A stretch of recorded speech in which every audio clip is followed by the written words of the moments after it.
இந்நிலையில் நமது ஓலிமர் செய்திகளுக்காக திரு ஓம் பிரகாஷ் லைன்ல இருக்கிறார். கேக்குது ஓம் பிரகாஷ். அதாவது நேற்று முன்தினம் வங்கக்கடலில் உருவாகியுள்ள காற்றழுத்த தாழ்வு மண்டலம் டிட்வா புயலாக உருமாறி இருக்கிறது. டிட்வா புயலா? ஆமா மனோஜ்.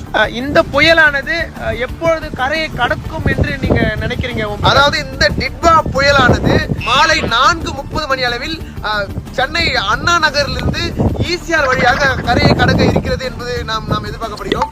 ஓம் பிரகாஷ், எதுக்காக அவ்வளவு நேரம் ஆகும்? அது கோயம்பேட்டில் ஒரு மணி நேரம் டிராபிக் ஆகும் மனோஜ். அரை வருதுன்னு தெரிஞ்சுக்கலாமா ஓம் பிரகாஷ்? அதாவது 5 நிமிஷம் வெளியே கொடை இல்லாம வந்துட்டு அடுத்த நாளே அரசு மருத்துவமனையில் அட்மிட் ஆகலாம் மனோஜ். அந்த லெவலுக்கு மழை வருது. நீங்க பேசுறது கேட்கல ஓம் பிரகாஷ். மனோஜ், எத்தனை சென்டிமீட்டர் எனக்கு எப்படி தெரியும்? ஓம் பிரகாஷ், அங்க காற்று எப்படி வீசுகிறது ஓம் பிரகாஷ்? அதாவது நான் நிற்கும் இடத்தில் காற்று இப்படி வீசுகிறது மனோஜ். இப்படி அப்படி வீசுகிறது மனோஜ். ஓம் பிரகாஷ், இந்த மழையில மக்கள்லாம் எப்படி இருக்கணும்னு சொல்ல வரீங்க? அதாவது இந்த புயலானது கரையை கடக்கும் வரை தமிழக மக்கள் அனைவரும் சுடு தண்ணியில் குளிக்க வேண்டும்.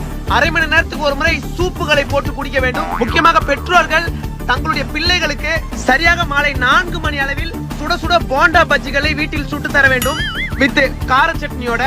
முக்கியமாக அனைவரும் இந்த கனமழையில் சார்ஜரை போட்டுக்கொண்டு மொபைல் நோண்டாமல் இருக்க வேண்டும். இல்லை என்றால் உங்களை புதைப்பதற்காக ஆல்ரெடி பள்ளம் நோண்ட வேண்டிய கட்டாயம் ஏற்படும். ஒரு சிறிய இடைவேளைக்கு பிறகு உங்களை நான் சந்திக்கிறேன். ஏன்னா ஹாஸ்பிட்டலுக்கு போயிட்டு வரணும். தொடர்ந்து இணைந்தீர்கள். உங்கள் ஓலிமர் செய்திகளுக்காக திரு ஓம் பிரகாஷ்.